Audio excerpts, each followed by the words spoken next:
Let's talk about very insightful. Let's talk about politics. Um, Donald Trump. He recently just got booed on the Washington Commanders Yeah, game. saw that. We got smacked. So it's a few things. We're gonna talk about the government shutdown and how that looked. You know the market reaction to the good news on that. But first, let's talk about Trump's proposed plan to give Americans $2,000 from tariff revenue.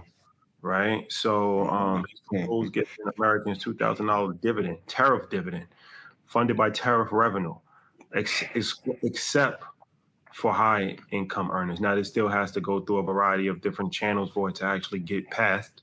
But Is that socialism? Right, right. You know, it's Change the definition, please. It's crazy because, Come all right, the Republicans, as a fiscal conservative, run on lowering the debt and cutting out government subsidies, cutting out government spending.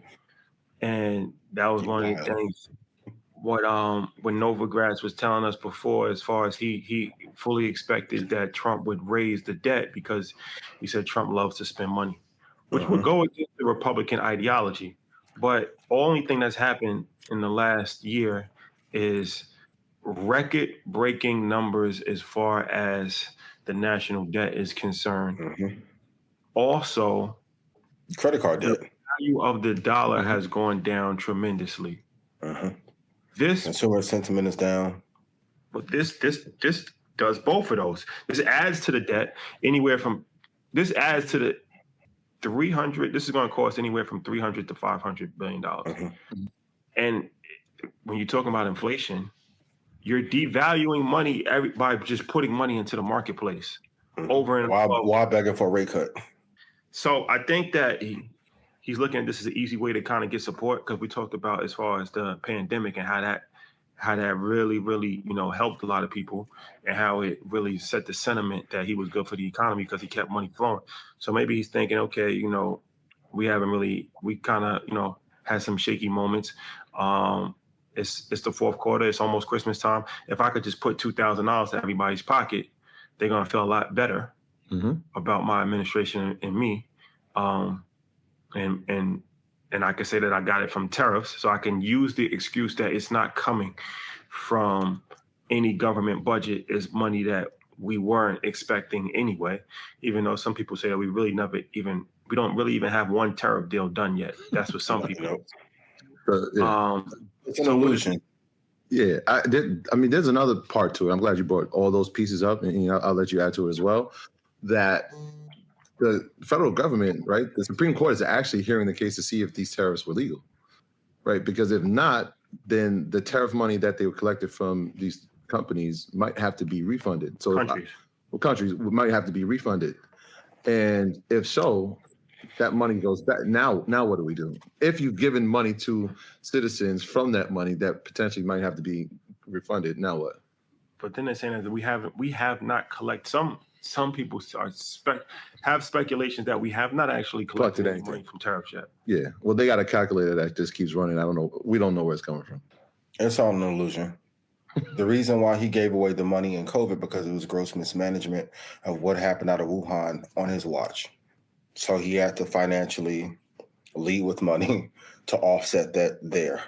And the same thing is happening again. It's a sign. Even Mondami winning the way he did in New York is an indictment upon his leadership in the Republican Party and how well they're not doing. The Make America Great Again slogan hasn't really worked. The American economy and the stock market are tied very loosely together, if not at all. And even if you look in the market, it may be 17 or 18 companies out of the S&P 500 and the overall 6,000 stocks that are doing incredibly well. If his campaign was going well, you wouldn't have to give $2,000, because why not actually pay down the debt? So it's been mismanagement on both sides. And just from world travel, if we're going to be very frank, if we want to have this conversation, most countries are running. I asked somebody this yesterday. In the last 50 years, how many presidents have we had that were great presidents that have done great for the economy? No one could name 5. That's an indictment on the political system, the American economy, and then too much spending, it's a Band-Aid over a bazooka wound. And inflation has gotten up so high that $2,000 won't have an impact on, and you can't pay rent for $2,000. If you have 4 kids, you made that $2,000 be going on Christmas dinner and presents. It's not going to help, and Yeah, we're going to it's be in like, more debt as a result. it's like the list of things, like when we talked about it during COVID, right? I'm putting my names on the check. Here comes the tariffs. He brought up the Commanders game. The DC stadium got approved. He wants that now to have his name on it because it happened during his administration, and I guess he thinks his say in the matter actually persuaded it to actually get done. I mean, it goes back to that marketing brain and whoever it is. I mean, at this point, I don't think it's him. Obviously, there's a smart team around him. But how can we make a moment? How can we keep these moments happening? This is just year one. There could be some headaches in the next couple of years, and so let's get in front of it. Hey, remember I did this for you. I at least did this for you. The core tenet of marketing is the actual underlying product has to work. What makes Apple advertising so great is that when the iPhone came out, it did what Steve said it was going to do. This administration hasn't. The only people that have really gotten rich from this administration are those of us that are investing into the market and then his inner circle. The American people aren't feeling richer as a result. Credit card delinquency is at an all-time high. Auto loan repos are going up to an all-time high. The job market in October, 158,000 jobs were either reduced or taken out of the market, which matches the number of 2008. I sound like Bernie Sanders. Yeah, this has been a mismanagement at one of the highest levels we've seen in a long time. One of those great indicators that we spoke about, in addition to what you just said, was that student loan delinquency. Right, we're now coming on a year where the payments have to be in, right. So I know you get the 6 months deferment. I've been in that position. Now we're getting into that point where we're going to have some reports on where we're at with this, and I would assume it would be pretty high, right? And I'm asking all of us, yeah, what's the probability of it getting better? On either side, I keep stressing this. I don't know one person on either side of the aisle that has a solution to fix this. So much so, Palantir said, hey, I'm done. You guys should be done with college. Just come work here directly. Like the American education system is dying, the collegiate student. And now one side of the aisle wants to say, well, everyone was too woke and you got the wrong degree. It's like, no, there are people with bachelor degrees in business that can't get a job. There are people with engineering degrees that can't get a job. It's not just the liberal arts kids that made a mistake. And there's so much blame to go around. Rashad, you make this point. The difference between here and UAE, like there's one person in control. In the States, you really have 51 different types of leadership. And it's not working.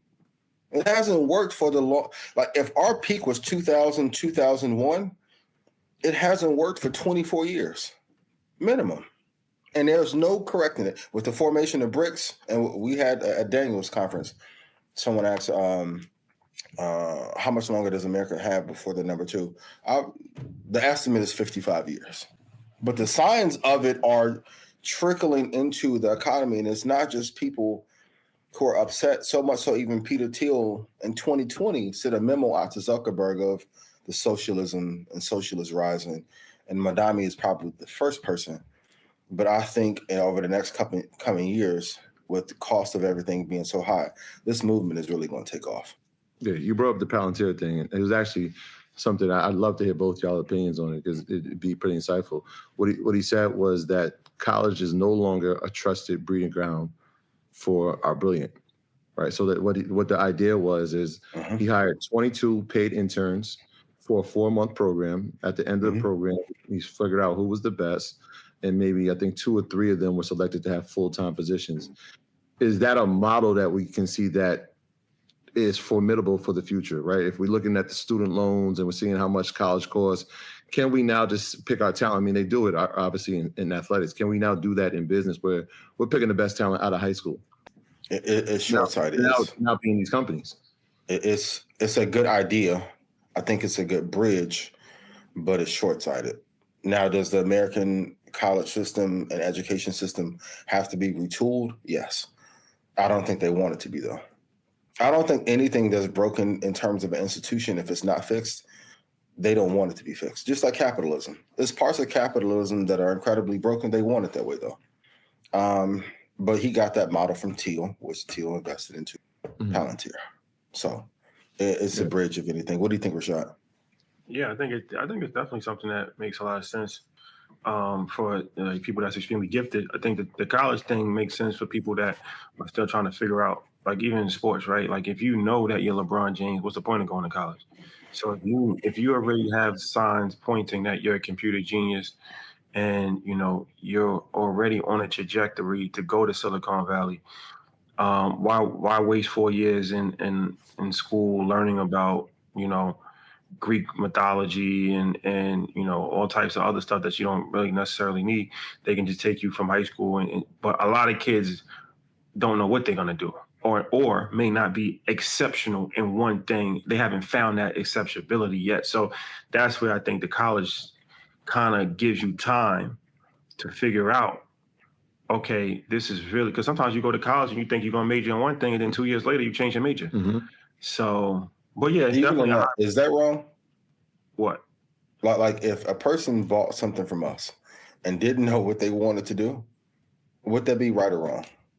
I always hated the pitch of college that come find yourself here because the cost was too high to do so. Yeah, I mean, yeah. It's an argument. But then also, yeah, sometimes you don't know though. Sometimes you don't know, like especially when you're young. If you're 17 years old, 18, you really, what you think is not necessarily what it is. Even when you're 22, you might not, fully be able to make a permanent decision. You might not be in a space to make permanent decisions at 18 years old. I don't think so. I think we're three prime examples of that. What we were doing at 20, 21, we're no longer doing. Right? Oh, like even for us. Yeah.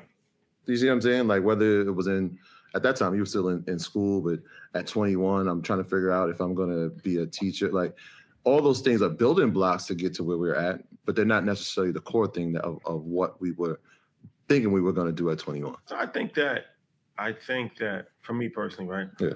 I always wanted to be in business.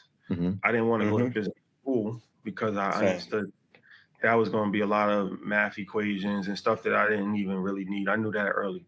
So getting a communications degree for me was something that was a safe bet. And I knew that, you can't really go wrong with communications, but I'm not fully relying on a communications degree. And then I started working in finance in a route that I could work in as far as a financial advisor. And then it led, media wasn't in the bingo cards, but business 100% surely was. Always. So I think that. But even inside that, it was uncertainty, is what I'm saying. It's always going to be uncertainty because you never. But it was uncertainty without him taking on a certain amount of debt, though. Like I think if okay, I'm gonna let you. Let me just finish. I'm gonna let you finish that because, like, we've been around each other for so long that I'm talking about. We just graduated in school. Like I'm about to start grad school. He's just graduated, and it's like, well, what's next? And I'm like, yo, this is what I'm gonna do. He's thinking like, yo, this is what I'm gonna do. So we're gonna be professionals. There's still uncertainty. We've already finished college, and a lot of people in that boat. Like I've done it. Most people don't even get to that boat. Like they don't even finish. But now we have finished. We have this quote unquote degree. Now what? That uncertainty. To me, from a business model standpoint, if someone bought Stock Club from me and I started delivering mathematical formulas for how to harvest corn, you're going to be like, what the fuck is this? That's our American education. Like, even they're treating it like a wellness retreat that Carucci did in Mexico. Come here, find yourself, and maybe, opposed to if you look at other countries and how they're structured, they're helping you design your career path at 12, 13, and 14. Well, also what you said, okay, tying this back into investing, what you said last week was vitally important. And you said this a few times. Diversification is overrated. Yes. That's the problem with the American school system, is that you go to a college and no matter what you major in, you got to take a variety of different things that's not part of your major. That's overrated. That's the business part. So if you want to be an entrepreneur, realistically, they should just be teaching you entrepreneurship skills from day one. You shouldn't have to go to some to learn about the history of dance because that's a requirement for your liberal arts degree as far as the university, and then you got to do a 6-week trip to France to requirement, and then you got to do this. Like, if you want to learn, this back to the Palantir. If you want to learn one thing, hyper focus better than the idea that learn about everything so you could become a well-rounded person. Because you're not going to be well-rounded anyway. Most of the doctors that I knew nothing about finance to this day. Most of the people know nothing about politics. So the idea that you're going to go and become a well-rounded person and know a little bit about everything, and that's going to help you out in life, is completely highly overrated.